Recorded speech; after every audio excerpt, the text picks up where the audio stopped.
Okay. Jadi, so for the final assistance, we're going to discuss, I think, around 4 to 5 chapters. So hopefully it won't take. It's going to take a bit more longer than the previous one. So, but I'll do my best to keep it short. Yeah. Okay. So this is the first part that we're going to discuss is about the eigenvectors and the diagonalization process. So before we go into the process, we need to understand what is the eigenvector. So let's say we have a matrix A, um, and we have another vector x.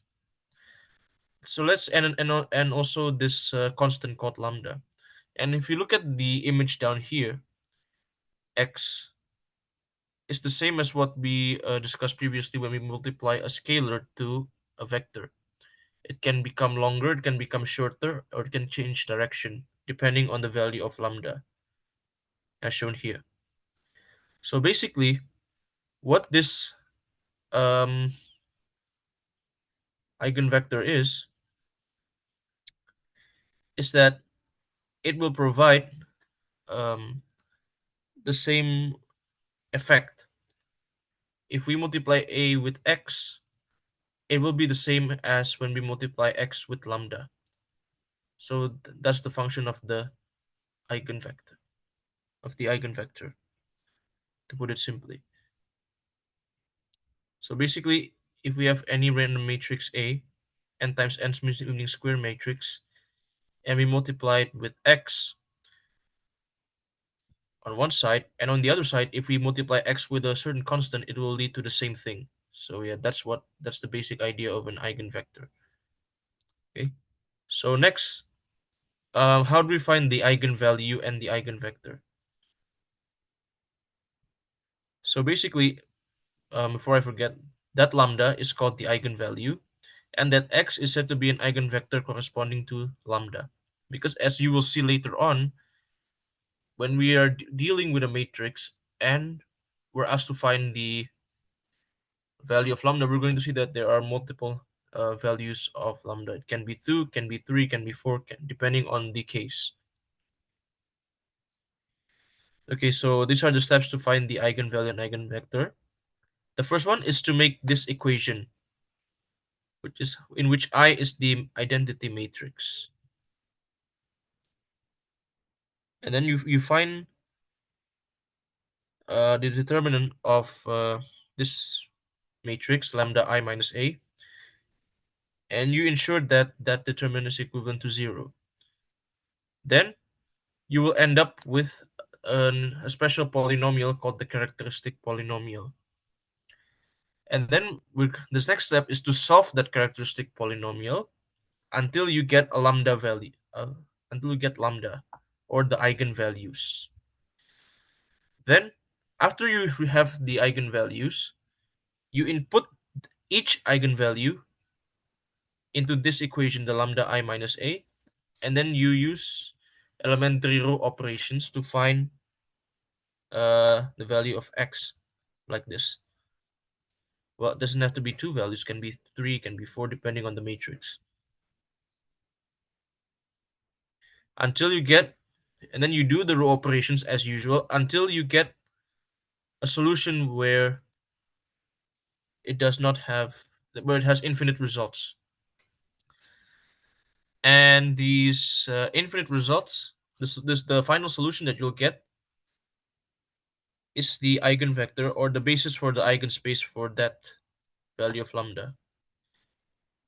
If we combine the results of the different values of lambda, then we're going to form a basis for for the eigenspace. So this might seem a bit abstract to you, but later in the example, we're going to show you how the steps are applied. Okay, so here, this is the example.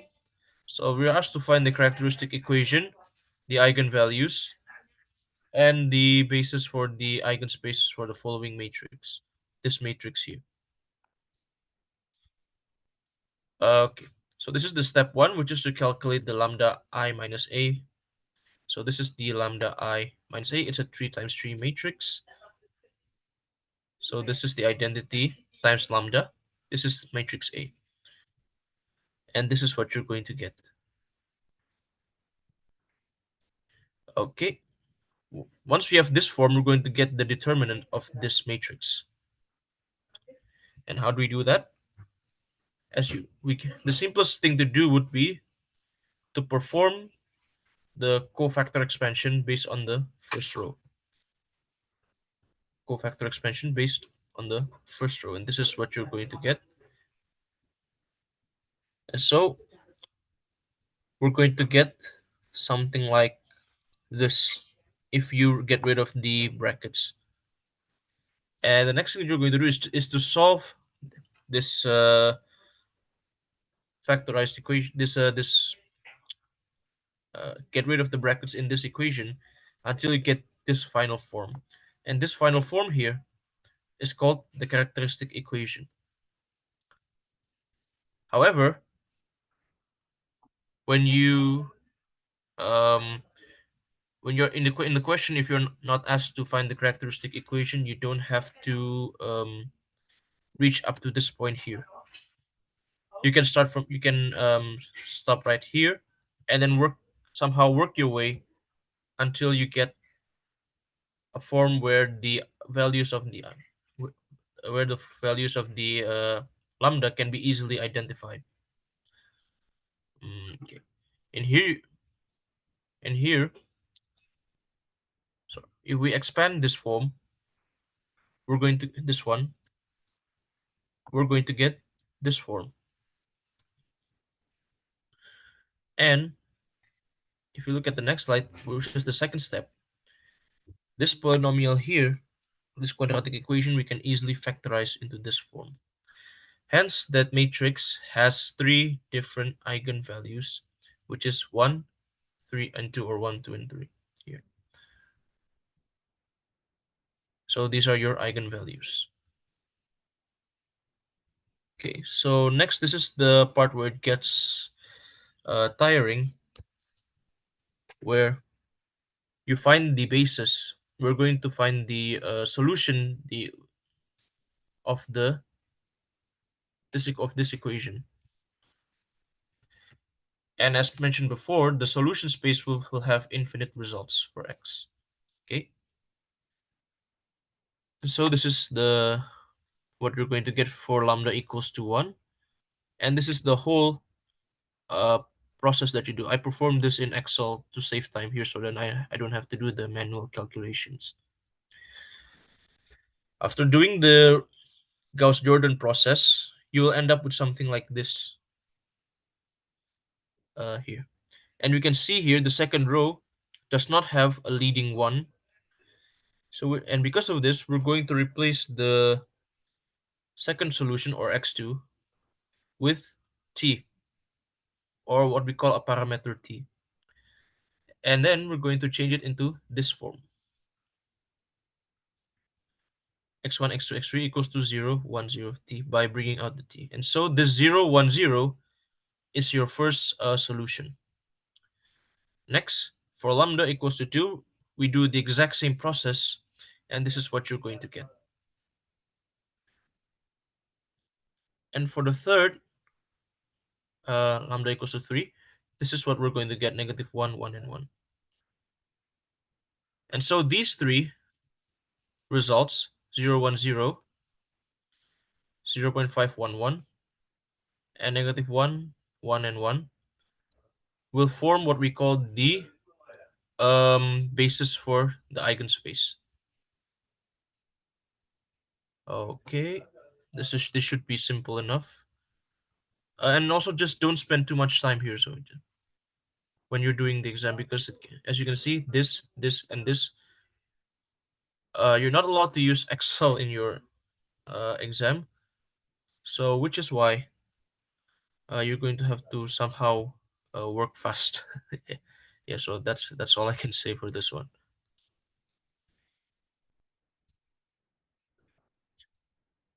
And you might ask the exam might ask about these two, which is the algebraic multiplicity or the geometric multiplicity. So basically what it means is how many times this value of lambda appears as a solution in the characteristic polynomial. So if we take a look at here, we have three different eigenvalues, 1, 2, and 3. So for lambda equals to 1, because in the solution here, it only appears once. So therefore, your algebraic multiplicity for lambda minus 1 or lambda equals to 1 is equal to 1. So I'll write down algebraic multiplicity equals to 1. However, if you're dealing with, let's say, if you get, let's say, lambda minus, right, get insert symbols. So if you get something like this, then uh, your algebraic multiplicity would be equivalent to 2. Okay. Now for geometric multiplicity is how many solutions are there for each eigenvalue. So as we can see here, there's only one to make it easier for you, just find how many parameters are there. So here in all three cases, there's only one parameter, which is t. Hence, for each eigenvalue, the geometric multiplicity is equal to 1. Okay. So let's say in here you have t and s. Your geometric multiplicity would become 2. So it's actually as simple as that. Okay. Now next is the diagonalization process. So basically this diagonalization process is a process where you convert this matrix A, into a diagonal matrix. And if you remember, a diagonal matrix is something that looks like this.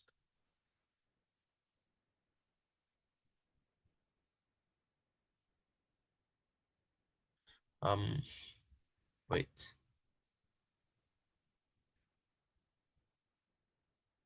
Okay, so okay, okay.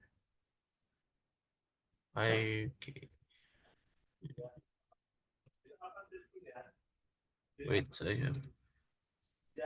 So basically, a diagonal matrix, in order to make it easier, something like this. So let's say this is A, B, C. Let's say this is a 3 times 3 matrix. So the diagonal matrix looks like this. Okay. And you're going to see that this diagonal area is actually the eigenvalues.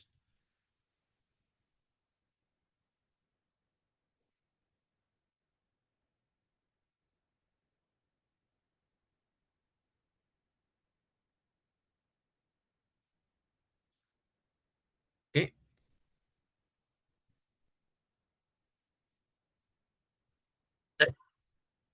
And next, how do we convert this to this is by using a matrix P,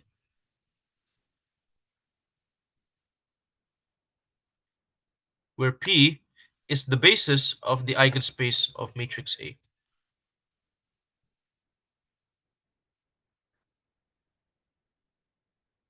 Okay, where the basis is linearly independent and the determinant cannot be 0. So how do you perform the diagonalization process? First, we find as we do this entire process, this one, we do this entire process first on the matrix until we get the solutions for the basis of the eigenspace. And then that basis, those three matrices that you got, you're going to put it into matrix P. So they will be the column of matrix P. And then you find the inverse of matrix P, and then you use this formula. So this is the procedure from your textbook in order to make it simple. So first you have this matrix A, and then you're going to find the polynomial, the characteristic polynomial, and hence get the value of lambda. And then you're going to find here the solution spaces, solution space for the vectors, for the eigenspace. And if you notice here, lambda 2, the power of lambda minus 2 is squared, so 2. And generally you're going to get two parameters here, p1, p2. And as mentioned before, once you have all the solutions to your eigenspace, you're going to arrange them as P, this matrix P right here. The order does not matter, so you can just switch them up if you want. You can put them in any order that you want. Okay, and so next, you find the inverse of P. Well, if you want to find the inverse, I suggest you use like this, P I identity matrix, and then you convert it via elementary row operation, ERO, until you get I, and on the side P inverse. There.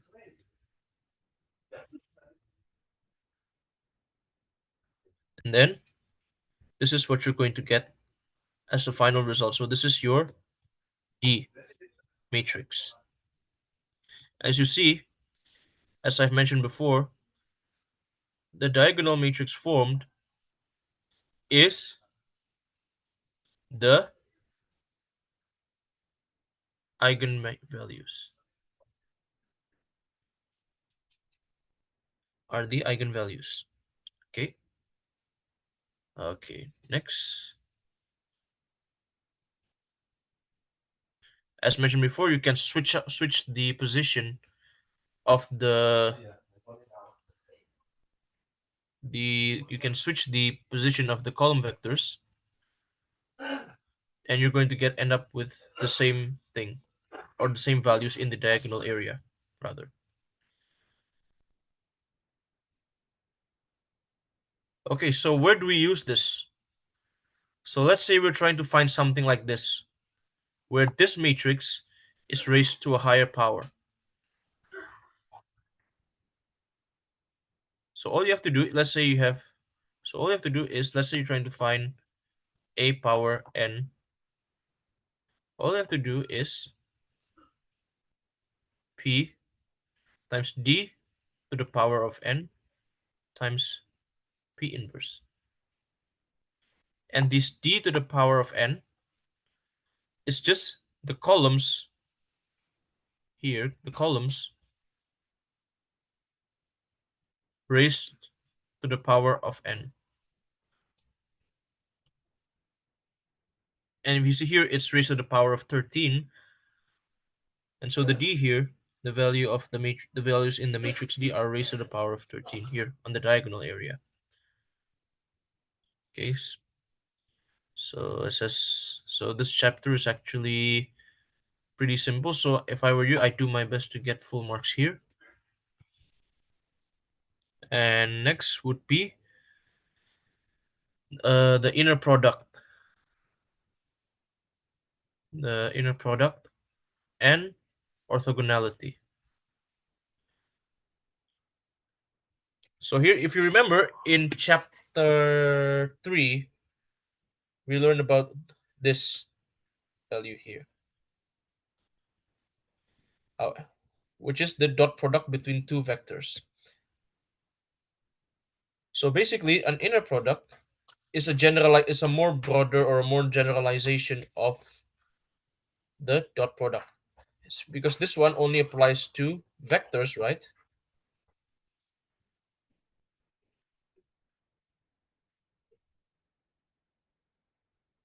This one applies to all. Applies to all. When I say all, it applies to matrices, polynomials, even functions, as you're going to see later. Okay. So the first thing that we're going to learn here is the what we call the norm of the vector, or the length. For a simple for a single vec, um, vector or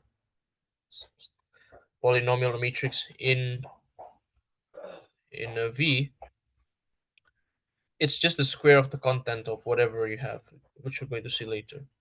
And the length of the two vectors, let's say we have two different vectors and we want to find the length between each of them. So this is what you're going to get.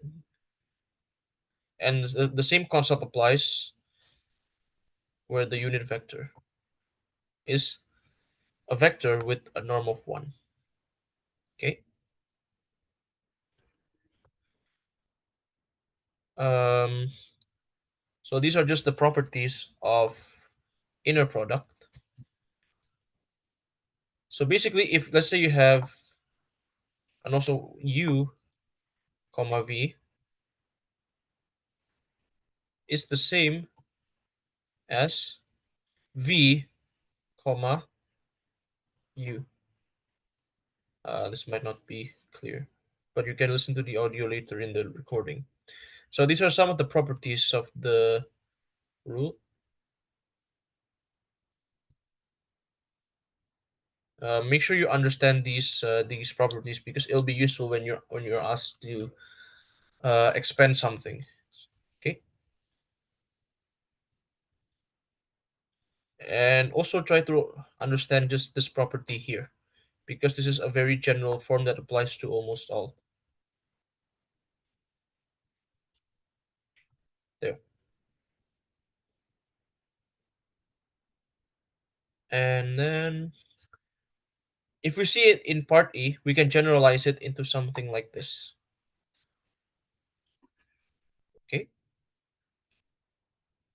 and this one you don't have to focus too much.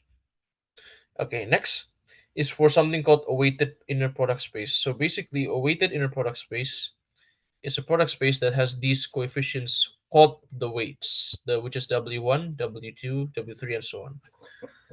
So what if we have something like that? We don't have to worry. All we have to do is just to treat it the same way as a regular u comma v, but taking into account the weights, which you're going to see later.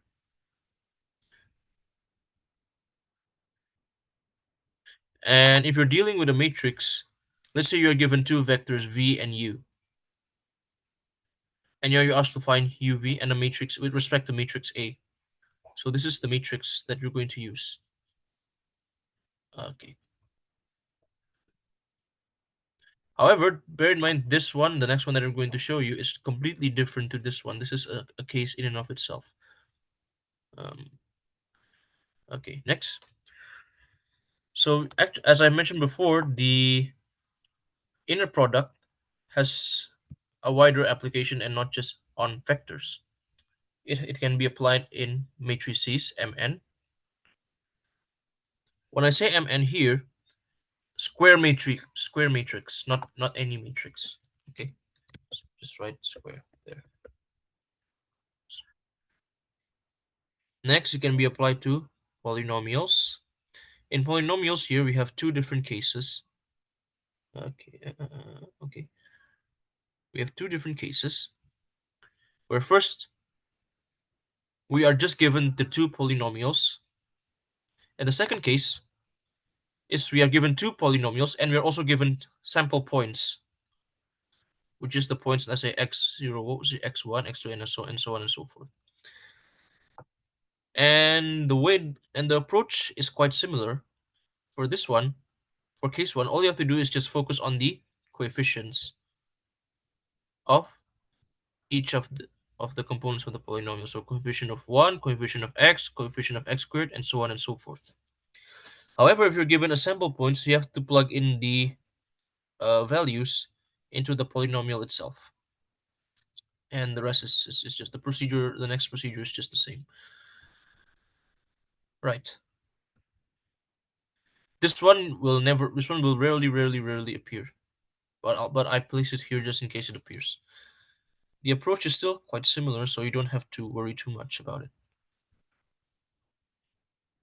Um, so I expect everybody already took calculus. So if this one never comes out, but if it does come out, I'm sure the functions given will not be too difficult for you to handle. Okay, next. This one is also very important because it teaches how to calculate the angle. And to calculate the angle, the formula is the same as what you learned previously in chapter 3. Okay. However, the top part here is not just a dot product like this, but it's generalized into something like this, into the inner product. So, and because of this, we can use it on multiple cases, just like the others. Okay, so here are just some examples. This is the first example where you're asked to evaluate an expression. So let's say we're asked to evaluate this. I'll bold it to make it clearer. The first thing that we should do, if I were you, this is my tip. Don't look at this one. Don't look at the right. Look at the left. Yeah. And then expand based on the left. You're going to end up with this. As you notice, if we expand with focusing on the left and ignoring the right, you're going to end up with three different components. Then the next step would be to solve each component separately, like in separate rows like this, so you don't get confused. So this one is u for u plus v. You expand it. And bear in mind, uu here is actually the norm of u squared. Okay. As shown, this is why I told you to remember this one. Square this, you're going to get double v. The inner product of v and v. And then here, this is the first component. You do the same to the second component. And you do the same to the third component. And this is what you're going to get. You don't have, when you're trying to understand this, make sure, when you're trying to do this question, make sure you are careful, make sure you double check so that you do not do any miscalculations that could cost you marks. Okay. So next we combine each of the components taking into account this sign here. Be careful with the sign. And we're going to get this final form for expansion. And usually they might not, the question might give values for this, for each of the components here, for the norm, for the inner product. All you have to do, if they give you the values, just plug it into this equation. And then you're good to go. Okay, this is the second example. We're going to be dealing with polynomials. In this case, we're just given two polynomials. We're not given any sort of sample points. So we use case number.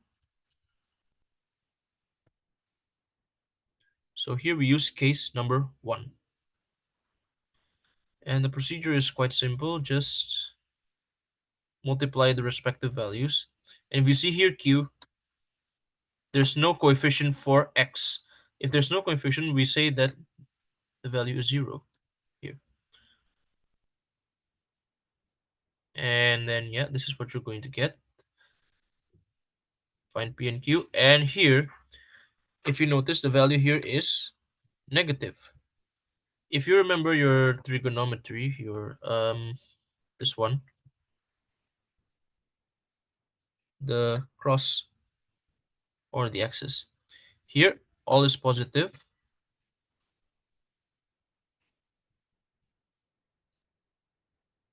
Here, sin is positive. Here, tan is positive. Here, cos is positive. Let's say this is the region of of theta. This is region of pi minus theta. This is pi plus theta. Oh, and chances are when you're doing this chapter, the unit for angle is in radians automatically. So here, and this final part here is 2 pi minus theta. Okay, and so here we have to find the point where cos is negative. And also bear in mind that the angle has to be in this domain. This is important. Okay, make sure you remember. And so what we do here, since this is negative, where is the region where theta is negative, and but the angle produced will be less than pi. So it falls in this region. So we have to do is just bring this to the positive region, find the cos inverse, and sorry, remove the minus sign, find the cos inverse, then minus that pi minus that value, and you're going to get this. So this is your angle between the two polynomials. As for the distance, it's just p minus q comma p minus q, and this is what you're going to get. If you're confused how to get this, just manually solve p minus q. What is p minus q comma p minus q? That is basically p comma p plus q comma q um,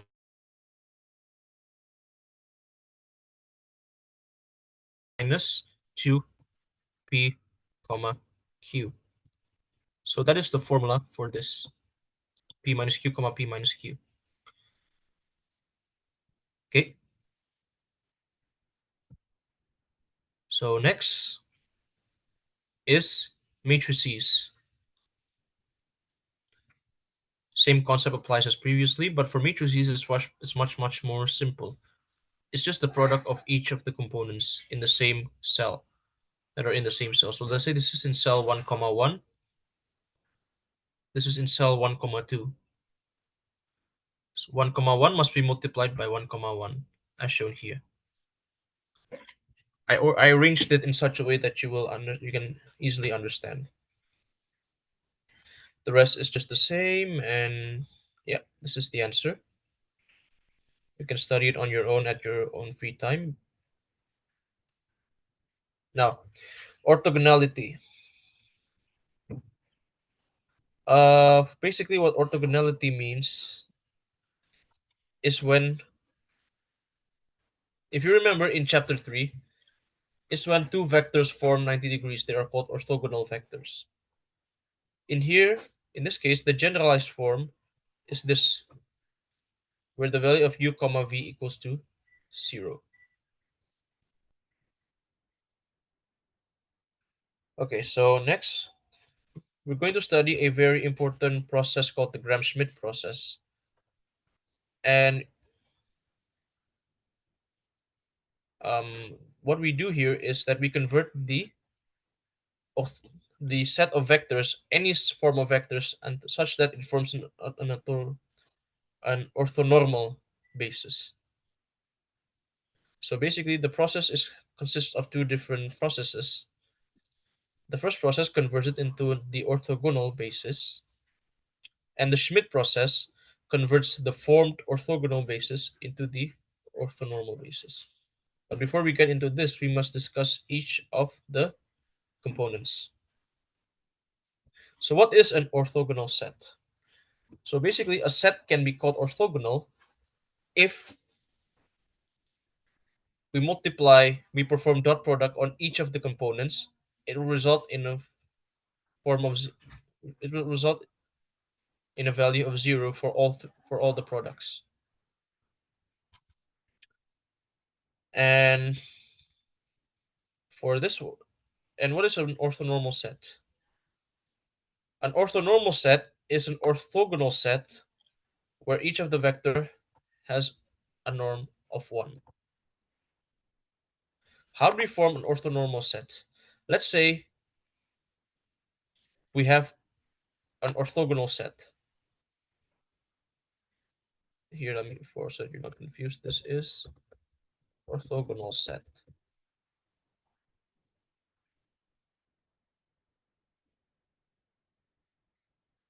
So basically, to get the orthonormal set would be simply to divide the vector of each vector by its own norm in order to get a value of 1.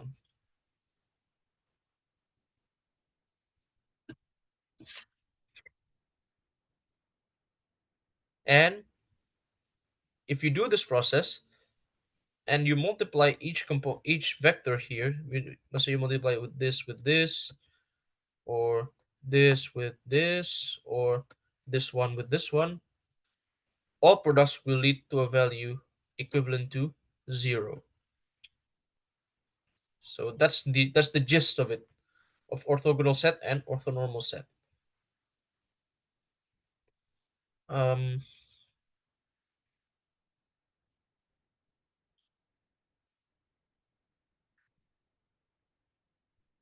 so basically, this is just what we're going to do in the gram process. This one and this one. So this one's not too important. The more important part is the process. This is projection theorem, where it shows the um, relationship between the two projections. So basically, the u value here is just this plus this. Okay, and this is not complete. Wait, let me fix this. Um, then u here is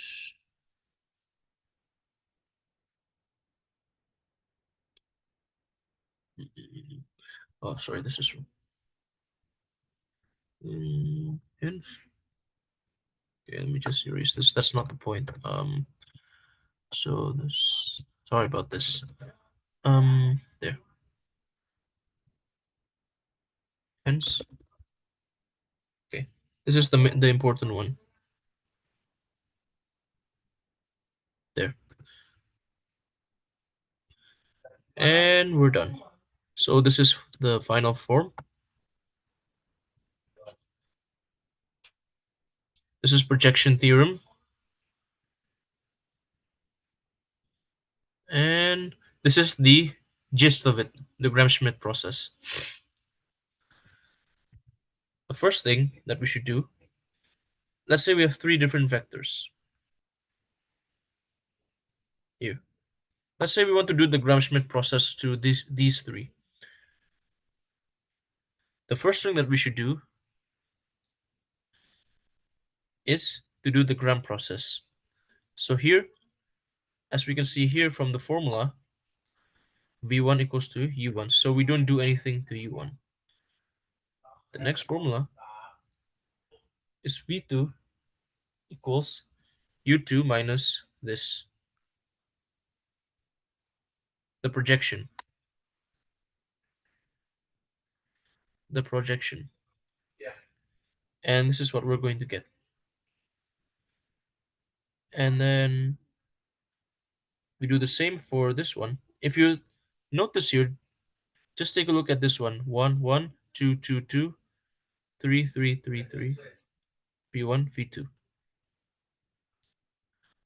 The sooner you go, the more the higher the subscript goes, the more components there will be in the minus minus part here.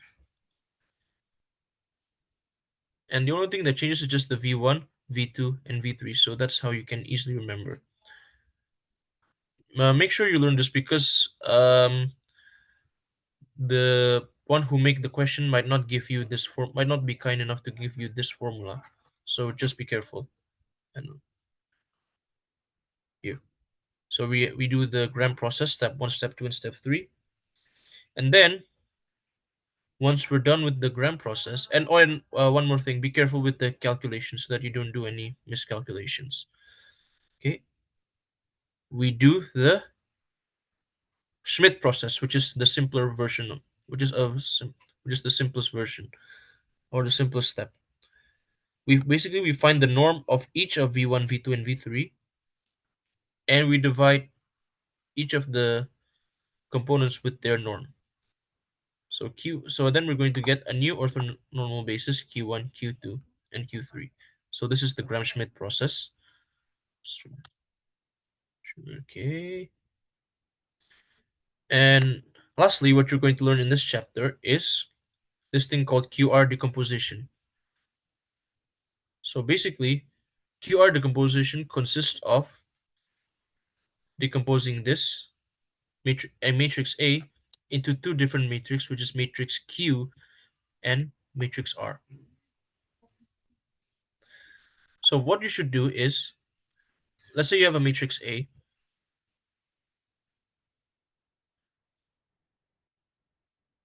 You take matrix A, and then you take a look, and then you separate matrix A into three different column vectors by taking the column vectors of A. And then you perform the Gram-Schmidt process on the column vectors of A, and that results in a matrix Q. So that's how you form the matrix Q. And then next, you find the matrix R using the column the by using the, how do I say it, the column vectors of matrix A with the result of the Gram-Schmidt process. Q1, and if you see the progression, it is Q1, Q2, and Q3 per row. Okay, so just remember here that when you see a small q here, that is the result of the Gram-Schmidt process, and U is the initial vectors that you have. Okay, and so this is the QR decomposition. So first, let's say we have this matrix here, and here we see that the column vectors of A are U1, U2, and U3. We take the columns, then we perform Gram-Schmidt on these three, and you're going to get Q1, Q2, and Q3. And so the R would be the inner product of U1, Q1, U2, Q1, U3, Q1 for the first row, and so on and so forth. Make sure the zero progresses here, such that it forms an upper triangular matrix. Okay? And the matrix form here that use matrix Q and matrix R, they must be square matrices, okay? That's something to help you with. Okay. So that's it for inner product. The third one would be diagonalization and orthogonal diagonalization. So what is an orthogonal matrix? So let's say we have a matrix A that is orthogonal. It will have this property, where the transpose of matrix A will be the same as its inverse. Hence, we can produce this relationship. If we multiply A with the transpose, it will result in I. So you make sure you use this relationship to your advantage if you're asked to prove whether a matrix is orthogonal or not. Okay.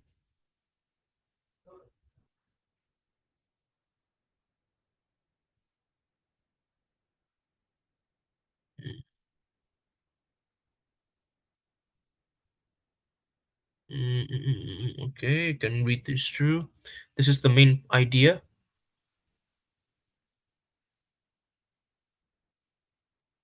And this is the next important component, which is diagonalization. Let's say we have two matrix A and B,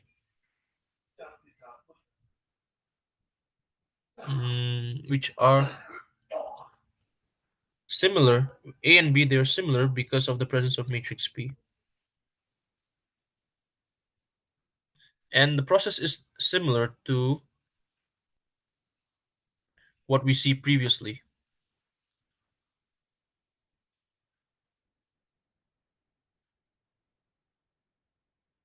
And A, and you cannot perform this on any matrix. It has to be a condition here, where A is a symmetrical matrix, where the diagonal is the mirror.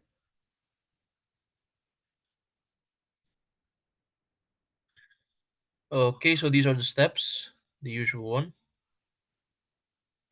First is to find the eigenvectors for matrix A. Then you perform, however, in this step, to find P, you perform Gram-Schmidt process. Then what you do next is calculate B using this formula. Pay attention here. This is what differentiates the diagonalization in this chapter with the diagonalization in the first chapter.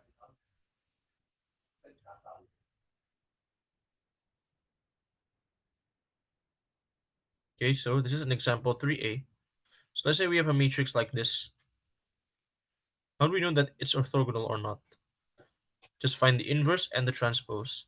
They're not the same. Or multiply A and AT, and you will not end up with the identity matrix. So this is the orthogonal matrix process of orthogonal diagonalization, sorry. And as you see here, the matrix is symmetrical. Hence, we can perform orthogonal diagonalization.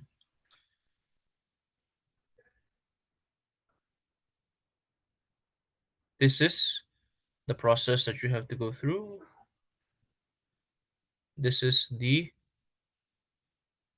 three are the eigenvalues. These three are the eigenvectors, or not eigenvalues. With these three eigenvectors, you perform the Gram-Schmidt on three of them. And then you, based on the Gram-Schmidt process, the result of the Gram-Schmidt process, you're going to get this value, P. P. All you have to do next is just transpose the matrix, multiply, and then use this formula, and then you're going to get your B matrix. And if you see, the pattern is that the resulting matrix would be the eigenvalues of this matrix, of the matrix A, as shown previously. Okay, so I hope this helps. So this is the first part where we have covered all three chapters.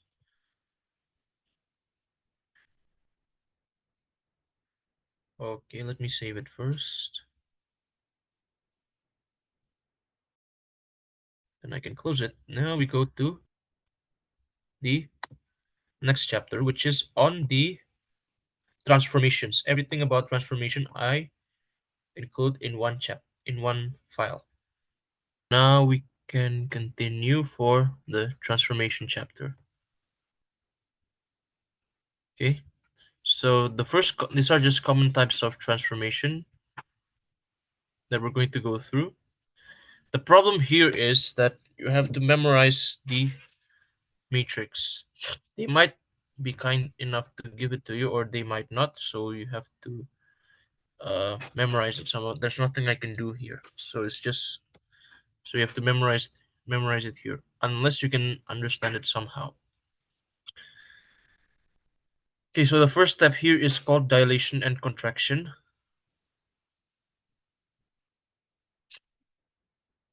Here, this one is in the x direction. The English version of dilation dan kontraksi is compression and expansion.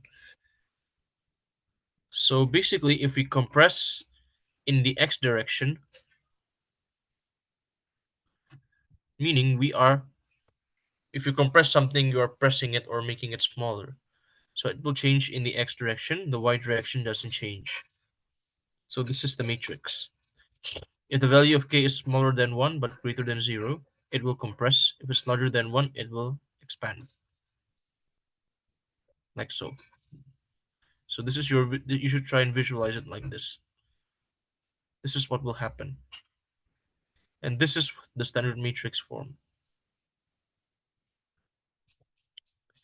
This is for y, the same process applies, but the value of k goes down here.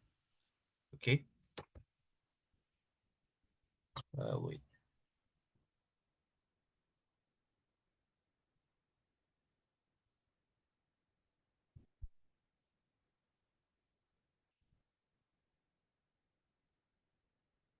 Okay. So next is rotation. This is the standard formula, but make sure you read the question. Okay? This is for counterclockwise, meaning against the general direction of the clock. So for counterclockwise, the theta, this value of theta, will be positive. However, if it's clockwise, going in the other direction, it will be negative. So make sure you're careful with the sign. And so this is the standard matrix for it, for 2D rotation. When I say 2D here, the domain is in R squared or R squared region. This is the standard matrix. The position doesn't change, so it's just like this.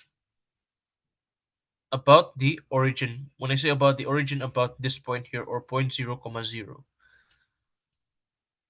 Okay. Okay. So this is 3D rotation about the origin as usual.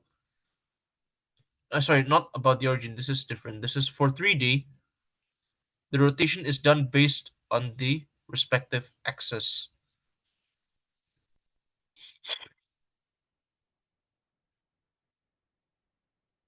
So this is what happens.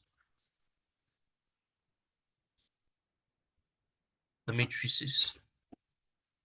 However, you just have to memorize you can memorize it using based on the position of one of the leading one. For x, the leading one is at the top. For y, the leading one is at the second. For z, the leading one is at the bottom. Because if you rotate it throughout the x-axis, the x doesn't change. If you rotate it about the y-axis, the y doesn't change. If you rotate it about the z-axis, the z doesn't change. So that's the main difference. Okay. Um, and if you see the cos theta, sin theta minus sin theta is the same as this one. So that's, I think, a way to remember it. With the exception of y, because you see it's different, the position of the negative sign. So just remember that. Next is reflection. 2D reflection. It's like, so basically reflection, well, it doesn't have to be defined. It's like looking into a mirror, and this is where the position is. And bear in mind, the distance here between the axis or the line of reflection or the mirror should be the same as, sorry, the distance between the point of origin and the line of image or the mirror should be the same as the line of the shadow to the plate to the mirror. So that's a key idea that you should know. Or if you want to make it easy to find where the a point on the line, just find the midpoint between these 2 points. Basically just find the midpoint. If you want to find the intersection here, if you want to find the intersection here, or if you want to find the intersection here, just find the midpoint between these two lines. That's the tip for reflection. And this is the standard matrix. You can actually try and understand somehow how it happens. So if we have reflection about x-axis, the x, that if you see the x, it doesn't change. What change is the y from positive to negative. For y-axis, yeah, the y doesn't change. Only the x changes from positive to negative or vice versa. And for line y equals x, what changes is that it's inverted. The position of y and x. That's what happens. However, the question might get creative and maybe alter this, become y equals negative x or y equals mx plus c, but that's a bit highly unlikely, in my opinion. Okay. But then if you want to know what happens if you, let's say, reflection about the line x equals to 3 or y equals to 4, that's completely up to you. Or if you want to see what happens if it's y equals mx plus c, which is your general line equation, well, you feel free to do so. Okay. And so next, this is 3D reflection. Bear in mind, for 3D reflection, we're not focusing on lines anymore, but rather we're focusing on planes. And we have three different planes in 3D. We have x, y, xz, and yz. And these are the matrices. And the same concept applies. If here there is xy, the xy doesn't change. Only the z changes, which is why the negative is here at the bottom. Here, y doesn't y x and z doesn't change, only the y changes, so which is why the negative is at the middle. The same applies for yz. So this is the matrix. The matrices, sorry. And this is orthogonal projection. So basically, orthogonal projection is we are trying to put this x here onto any of the axes that we have. If you see the change, the x doesn't change. For x-axis projection, the x doesn't change, only the y changes to 0. And for projection on the y-axis, only the x changes, the y doesn't change. Okay. And so these are the matrices.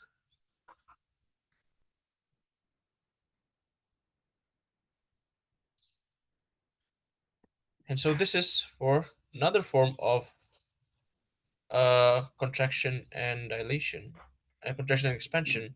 However, this is if that is only on one side, or rather on one axis, this one happens in both axes. So which is why the k is on two sides here, and this is for 2D and 3D. If you 2D and 3D.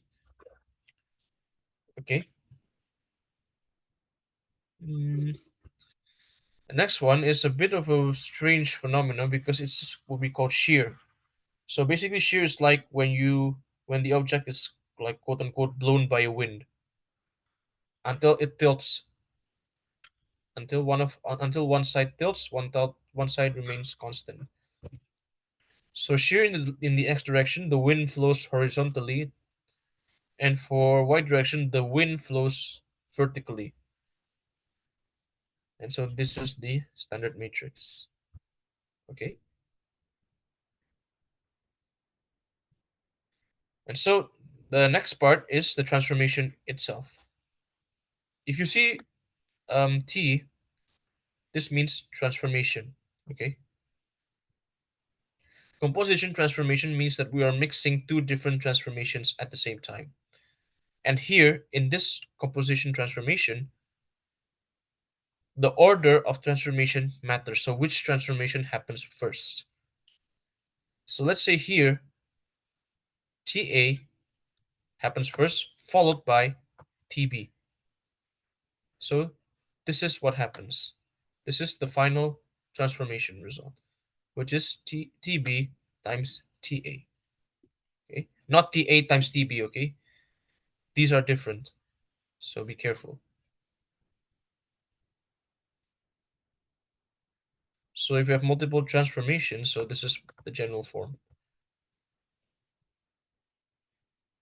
This is the same thing as when you're studying fungsi composisi or composition function when you are in high school.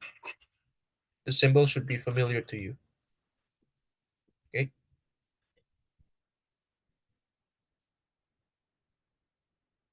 and it's important to note that this does not apply. This I mean if we were to reverse the transformation T2 T1 and T1 and T2, they won't be the same. Okay, so make sure you remember this. However, in some cases this applies, just like when you're trying to compile two different rotations or a combination of reflections towards the x and y axis. Okay.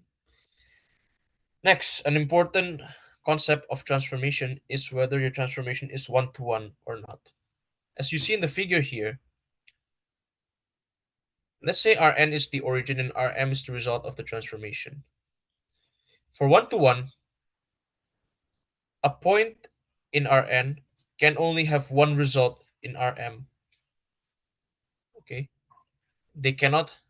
2 points in Rn cannot have the same result in Rm. Okay, so just use this image as your visualization. So these are just some important examples of one-to-one transformation and what's not one-to-one. So here we can see that the rotation matrix in R2 is a one-to-one transformation and the orthogonal projection is not a one-to-one transformation. And here, let's say we have as an example of a composition transformation. Let's say we want to transform xy in R2 with this orderly transformation below. So 1 goes first, followed by 2, followed by 3. So the first is a 60-degree clockwise rotation about the origin, followed by the orthogonal projection into x-axis, and reflection by line y equals x. So what happens here? So the first thing that I would do if I was given this question is to write the matrices to make it easier. So this is matrix 1 for transformation about the origin. This is matrix 2 for orthogonal projection into x-axis. And this is projection, or sorry, reflection by line y equals x. Here. If you look at here, you see the negative sign because it's clockwise, not anti-clockwise. Then all you have to do is just, well, because the value here is simple, 60 degrees.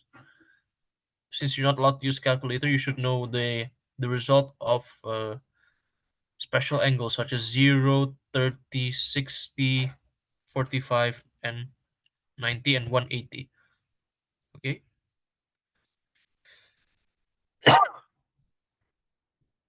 Um, Once you have all these three matrices together, multiply them according to this order: 3, 2, 1, as shown here. There we go. And this is what you're going to get. This is the final matrix. And so in order to, let's say we have random point x and y, so what you do is you put the x and y here, there.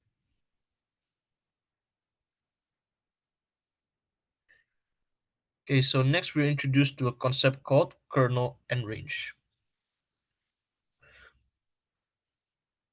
Basically, if you follow this definition, this definition here, these 2 points, this is the complicated book version, the complicated book trans definition. This is the simple one that you should know. The kernel of the transformation is the null space, and the range is the column space. So make sure you remember the concept of null space and column space, which is before the mid-exam, which is what we learned before mid-exam. That's what I mean. And for is the for is let's say we have an operation here in Rn to Rn. We know that A is invertible, dA is 0, dA is in Rn, dA is 1 to 1. So yeah, we can read this as well. This is just additional information for you to know. Now, this is an important one as well, inverse transformation. In order for a as the name suggests, inverse transformation is the reverse of what happens. The inverse transformation is the reverse of a transformation, dA from Rn to Rn. Remember that. For a transformation to have an inverse, it needs to be 1 to 1. Just like when you learn in high school that when a function needs to be, for a function to have an inverse, it must be 1 to 1. These are the, so let's say um the TA and TA1 minus 1. This is the inverse. This is TA. TA is the initial transformation. No matter what order you multiply them in, it will result in the same thing, which is matrix X. Because if you remember the concept that if we multiply a matrix with its inverse regardless of the order, it will result in the identity matrix. And if you multiply anything with the identity matrix, you will get the same thing. Okay. And this point B here is the notation that you should know. Because in order to get, because the continuation of B is this one. Okay. So that you don't get confused. Simply speaking, as mentioned before, the inverse transformation is the reverse of a transformation. So in order to give you an idea, let's say we have a rotation of 45 degrees clockwise followed by an expansion 5 times. Let's say we have these two transformations. The inverse is that you shorten it 5 times followed by 45 degrees anti-clockwise, and you'll get the same thing. Make sure, and also here I cannot stress this even more, make sure that you pay attention to the order, okay, of what happens. It's like when you're building blocks. If you want to build something, there's the order. If you want to um remove the blocks, you don't just go from the bottom or from the middle, you go from the top all the way to the bottom. So that's the idea of the relationship between a transformation matrix and its inverse. Okay. The next concept is known as onto transformation. The book does not give a really clear definition of what is onto, so I have to get it from the internet. So this is what it means. So let's say this one. Let's say we have this matrix. Is it onto? If we perform the reduced row echelon, convert it into the reduced row echelon form, do we have leading ones in every row. Every row. Do we have leading ones in every row? If we have, then the transformation is onto.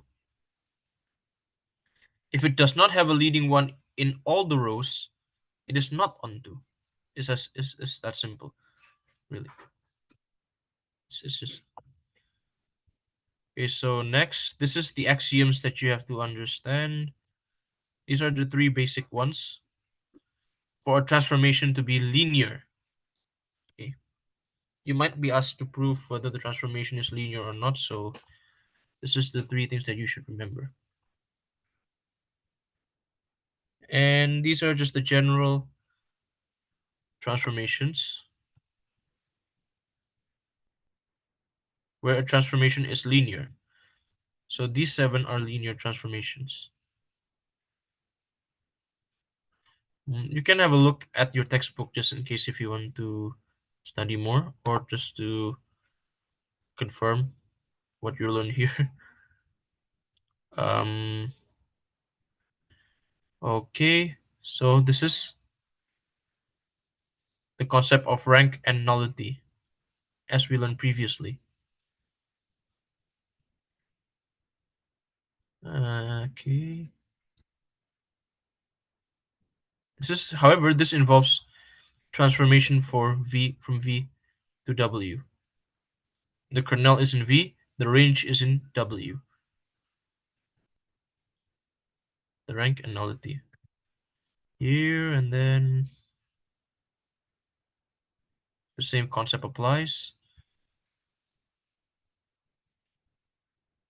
for the transformation. Now here's to find the kernel and range for the transformation. So let's say you have this transformation. The first thing that you should do, that you always do, is to turn it into the matrix form here. Then you solve for x, y, and z. Then you solve this equation using for x, y, and z. The usual.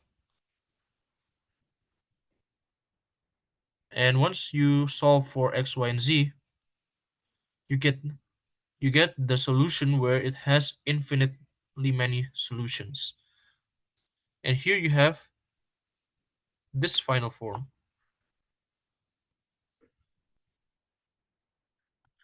Okay. And then all you have to do is just look at the definition. What is the rank?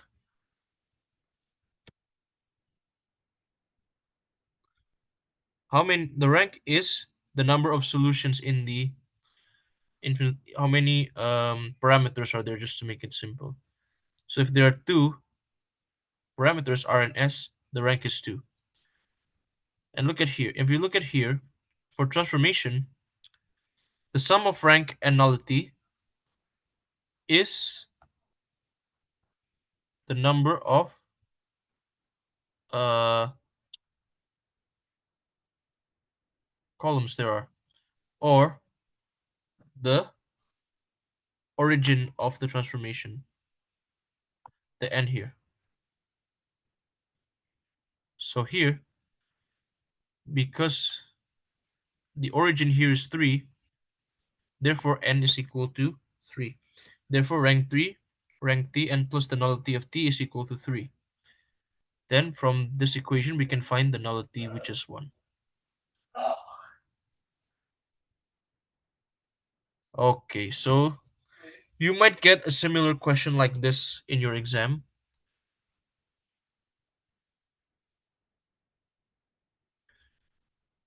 where we have to deal with um, different bases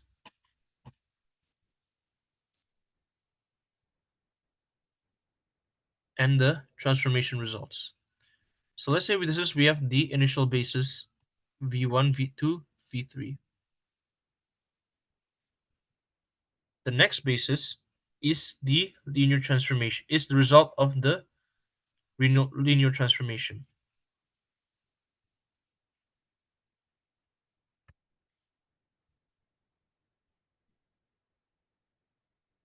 Mm, then we are asked to find the formula for this, the transformation itself. What you should do first is to express x1, x2, x3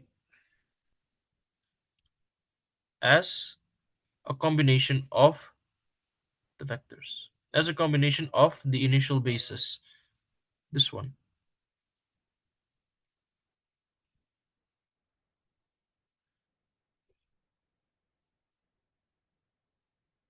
Then,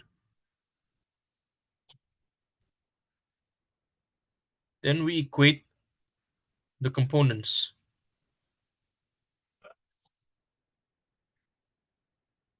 and this is what we're going to get.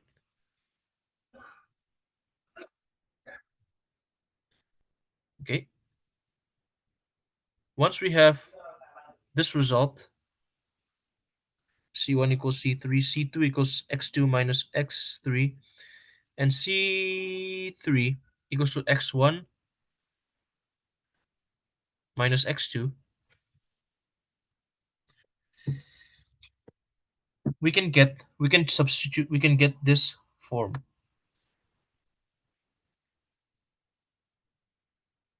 All we have to do next is just to take this and transform it such that it becomes t, like this. All you have to do is just change the v1 into tv1, tv2, and tv3, and then and then you solve it, and then you're going to get this transformation into R2. I show you this example because this might come out in your uh, exam. This is just basically procedural, so you just have to understand it. That's all. Try, read, understand, see what's going through, what's going on, and the final thing that we should learn is called isomorphism. What is isomorphism? So basically, isomorphism is a transformation from V to W that is onto and one to one. And yeah, there are two types of isomorphism that are natural, which is between this and this. That's it.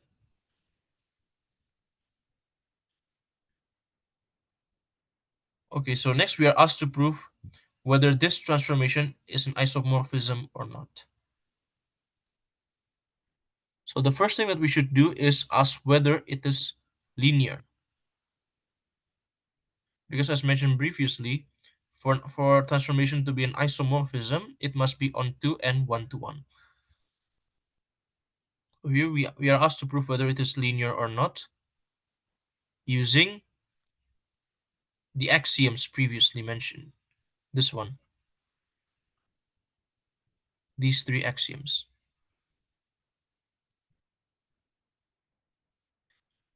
And here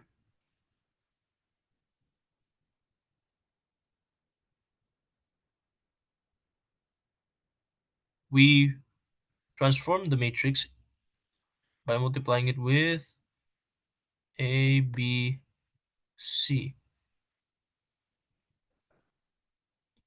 And this is what we're going to get, TU. First we try with T, U plus V is equal to TU plus TV. And from here we can somehow see that it's the same thing. TU plus V equals to TU plus TV.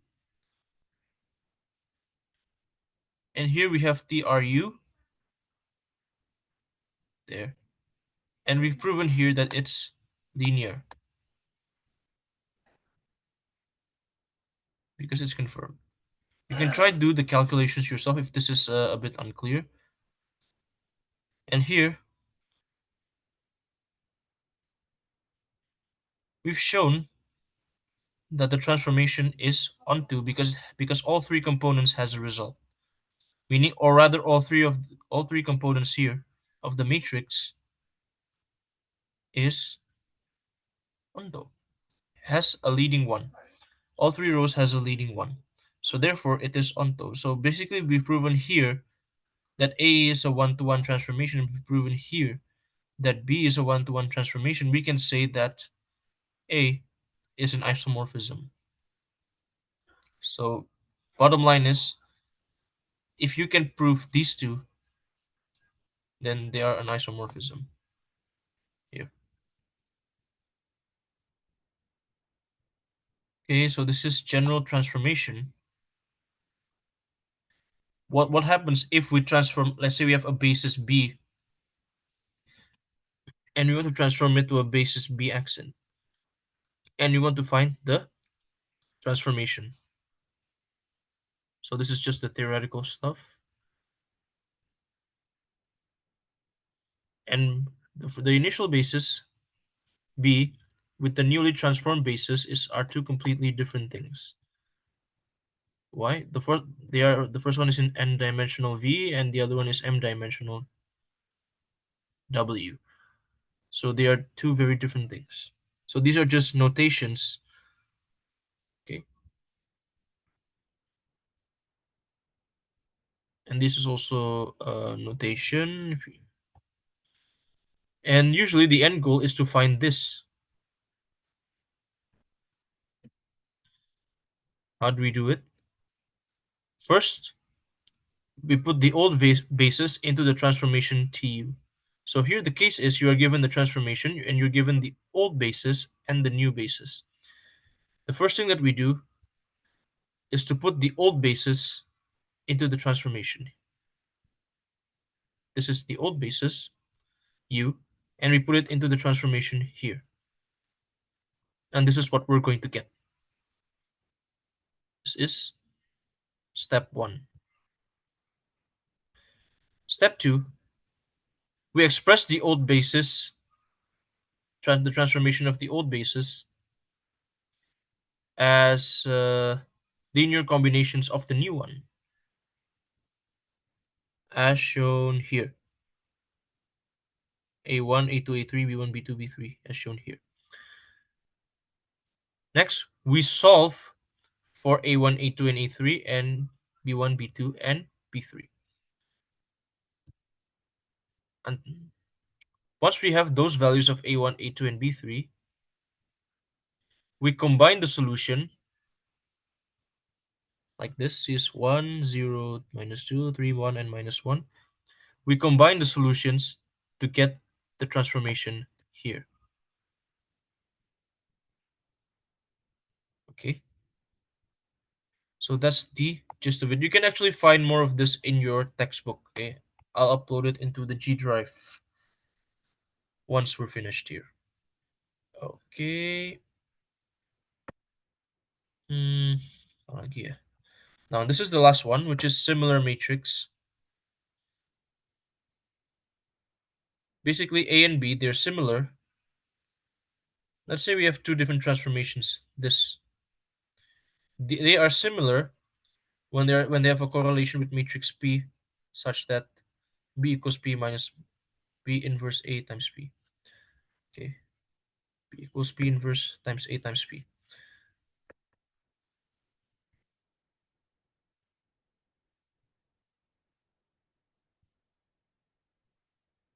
So this is the well, similarity rarely appears, so you don't have to worry too much about this.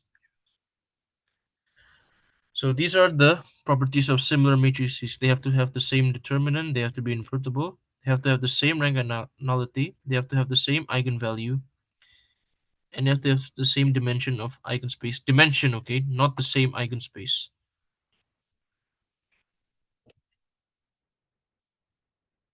Okay. Therefore, we have this theorem.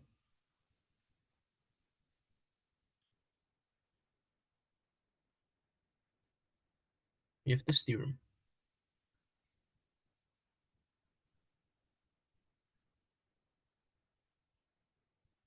Oh, and before I forget, this is the transformation from old basis to new basis, right? This is the transformation from new basis to old basis.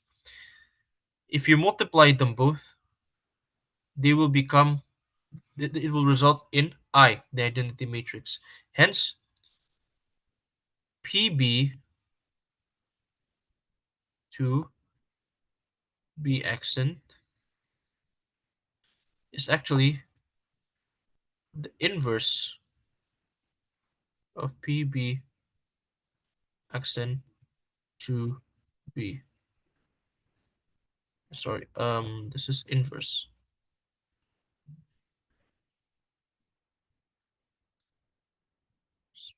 Okay, and that should be the end of tonight's session. So I hope this is helpful to you, and good luck on your exam next week.